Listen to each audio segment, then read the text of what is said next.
नमस्कार मित्रों, आर्य टीवी के इस आध्यात्मिक चैनल पर आपका पुनः विनम्र स्वागत है। आज के इस नए एपिसोड में हम मनाचे श्लोक के 133वें श्लोक का विवेचन सुनेंगे। तो आइए शुरू करते हैं आज का एपिसोड। आज का श्लोक इस प्रकार है।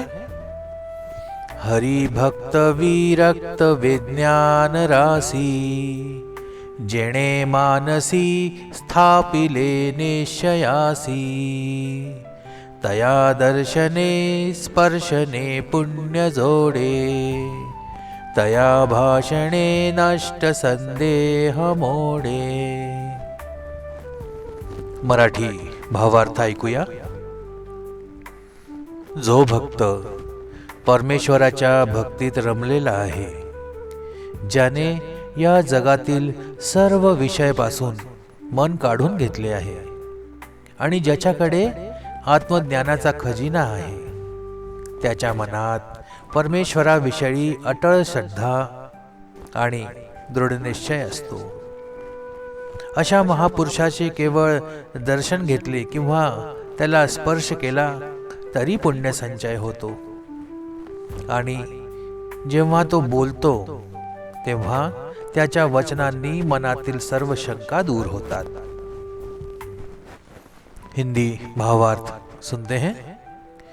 जो व्यक्ति भगवान के भक्त हैं, संसार से विरक्त हैं और ज्ञान के भंडार हैं, उनके मन में परमात्मा के प्रति दृढ़ निश्चय स्थापित होता है। ऐसे महापुरुष के केवल दर्शन या स्पर्श से ही पुण्य की वृद्धि होती है। जब वे बोलते हैं तो उनके शब्दों से मन की सभी शंकाएं दूर हो जाती हैं और समाप्त भी हो जाती हैं। आइए विवेचन सुनते हैं। इस श्लोक में समर्थ रामदास स्वामी बताते हैं कि हरि भक्त भगवान के भक्त कैसे होते हैं और उनके संग से साधक को कौन कौन से लाभ होते हैं। समर्थ कहते हैं कि हरि भक्त एक सत्पुरुष होता है। वह विरक्त होता है, यानी संसार के विषयों और भोगों से पूरी तरह मुक्त रहता है। उसके अंतःकरण में विषय भोगों के प्रति कोई आसक्ति नहीं होती।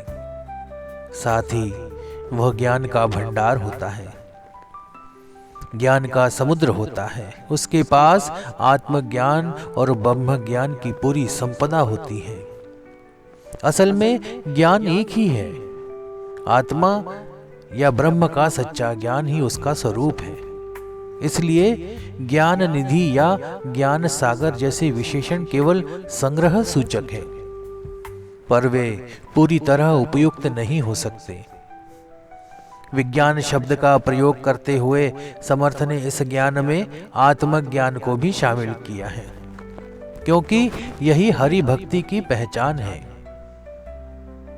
कई बार विज्ञान शब्द का अर्थ सांसारिक ज्ञान के रूप में लिया जाता है, लेकिन यहाँ उसका अर्थ आध्यात्मिक ज्ञान के रूप में ही लिया गया है। श्री ज्ञानेश्वर महाराज ने ज्ञान को आत्मज्ञान और विज्ञान को प्रपंच संसार से जोड़ा है। उन्होंने कहा कि संसार को सत्य मानना अज्ञान है। उनके ज्ञानेश्वरी ग्रंथ में उल्लेखित ओवियां इसका प्रमाण है। तैसी जानी व जेथे न रिघे, विचार मागुता पाऊली निघे, तर्क आयणी नेघे आंगी जयाचा, अर्जुना या नाव ज्ञान येर प्रपंचु हे विज्ञान, तेथ सत्य बुद्धि ते अज्ञान हे ही जान। गीता और ज्ञान की लक्षण देखिए। भगवत गीता के 13वें अध्याय में भगवान ने अमानित्व, नम्रता, अदम्भित्व मतलब दंभ रहित आदि 18 ज्ञान के लक्षण बताए हैं।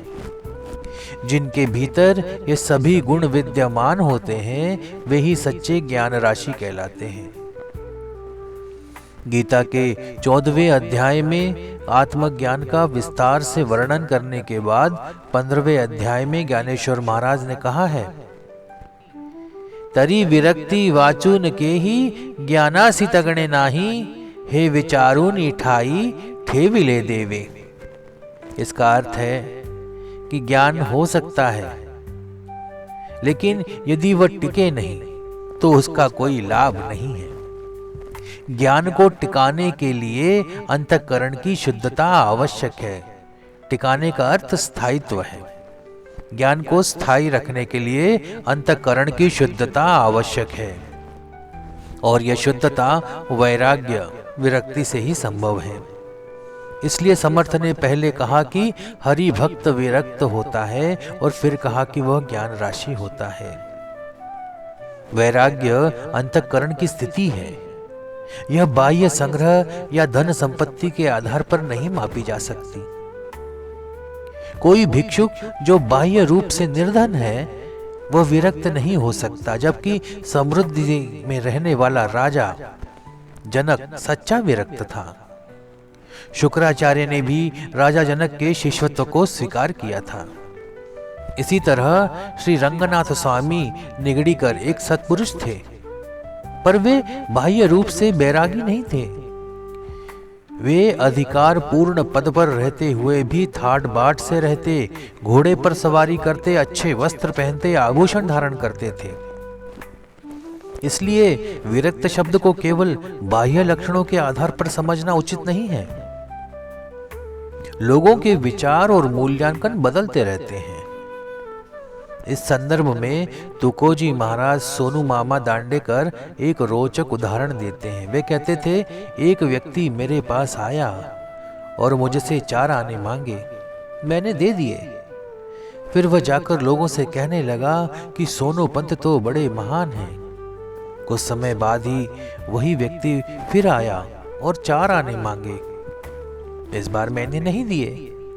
तो उसने कहना शुरू कर दिया, अरे सोना पंत, उनकी ज्ञानेश्वरी की व्याख्या भी व्यर्थ है, कोई फायदा नहीं। इस उदाहरण से स्पष्ट है कि केवल पैसे देना या न देना किसी की योग्यता का मापदंड नहीं हो सकता। समर्थ आगे कहते हैं कि हरि भक्त मन दृढ़ निश्चय वाला होता है। उसके विचार चंचल या अस्थिर नहीं होते। उसके संग में आने से साधक के मन में शांति और संतोष का अनुभव होता है। उसके दर्शन से, उसके स्पर्श से या उसके कुछ वचन सुनने मात्र से ही मन की अशांति, संताप और शंका समाप्त हो जाती है।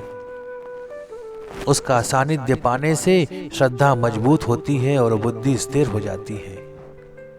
हालांकि हरि भक्त के संग से लाभ पाने के लिए साधक का मन भी सरल, निष्कपट और विनम्र होना चाहिए।